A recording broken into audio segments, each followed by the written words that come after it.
بسم اللہ الرحمن الرحیم۔ میرے محترم بھائیوں اور دوستوں، مفکر اسلام حضرت مولانا سید ابو الحسن علی ندوی رحمہ اللہ کا نام ہم میں سے کسی نے نہیں سنا ہے۔ 86 سال کی عمر میں چند سال قبل 31 دسمبر 1999 کو رمضان کی 23ویں شب میں آپ کا انتقال ہو گیا۔ اللہ نے آپ سے دین کا وہ کام لیا جس کے نظیر ماضی قریب کی اسلامی تاریخ میں مشکل سے ملتی ہے۔ آپ کو اللہ نے غیر معمولی محبوبیت اور مقبولیت عطا فرمائی تھی۔ عند اللہ آپ کے مقبول و محبوب ہونے کے 10 قرائن پائے جاتے ہیں۔ جمعہ کے روز روزے کی حالت میں عین نماز جمعہ سے قبل سورہ یاسین کی تلاوت کرتے ہوئے آپ کی روح دنیا سے پرواز کر گئی۔ دنیا کے تقریباً تمام بر اعظموں اور اہم ممالک میں آپ کی نماز غائبانہ ادا کی گئی۔ رمضان المبارک کی 27ویں شب کو حرم مکی و مدنی یعنی حرم شریف اور مسجد نبوی صلی اللہ علیہ وسلم میں 27 لاکھ سے زائد اللہ کے بندوں نے آپ کی نماز غائبانہ ادا کی اور آپ کی مغفرت اور رفع درجات کے لیے اللہ سے دعائیں کی۔ اس طرح عند اللہ محبوبیت و مقبولیت دنیا میں اللہ کے بہت کم ہی بندوں کے حصے میں آتی ہے۔ مولانا اپنے بچپن میں نہ بہت ذہین تھے اور نہ بہت چست و چالاک۔ آپ کی علمی صلاحیت بھی مدرسہ میں عام اور درمیانہ درجہ کے طالب علم کی تھی۔ اس کے باوجود اللہ نے آپ سے دین کا جو کام لیا وہ حیرت انگیز بھی تھا اور تعجب خیر بھی۔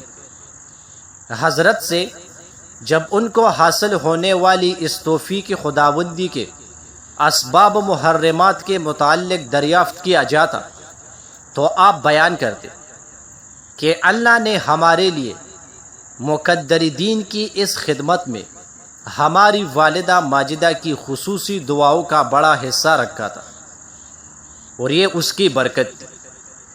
آپ کی والدہ بڑی عابدہ، زاہدہ اور ذاکرہ تھی۔ 93 سال کی عمر میں اس کا انتقال ہو گیا۔ وہ اپنی وفات تک ہمیشہ روزانہ 2 رکعت صلاۃ الحاجت پڑھ کر اپنے اس بیٹے کے لیے دعا کرتی تھی کہ اے اللہ، میرے نور نظر علی سے کوئی غلط کام نہ ہو۔ زندگی کے ہر موڑ پر اے اللہ تو ہی اس کی صحیح رہنمائی فرما۔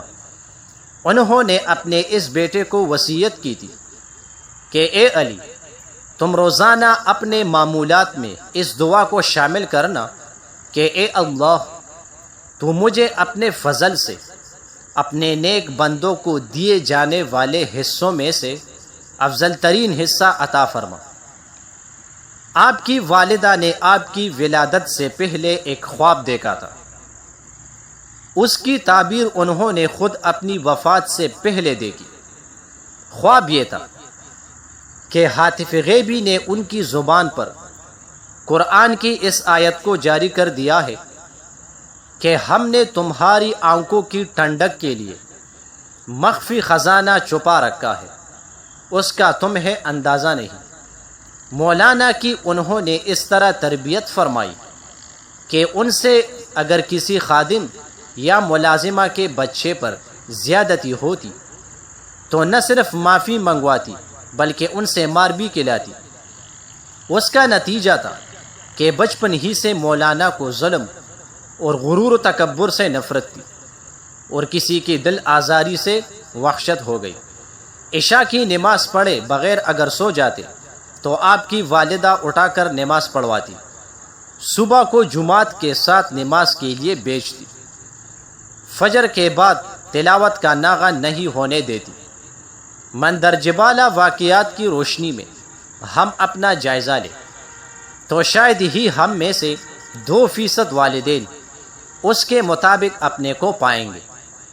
روزانہ صلاۃ الحاجات پڑھ کر اپنی اولاد کے لیے دعا مانگنا تو دور کی بات، زندگی بھر میں اللہ سے اپنی اولاد کی نیک نامی اور اصلاح مانگنے کے لیے ہم نے ایک بار بھی صلح حاجتہ نہیں پڑی ہوگی، جبکہ اللہ نے ہمیں اپنی اولاد کی بھلائی اور نیک نامی کے لیے مانگنے کا طریقہ بھی سکھایا ہے اور اس کے آداب بھی بتائے ہیں۔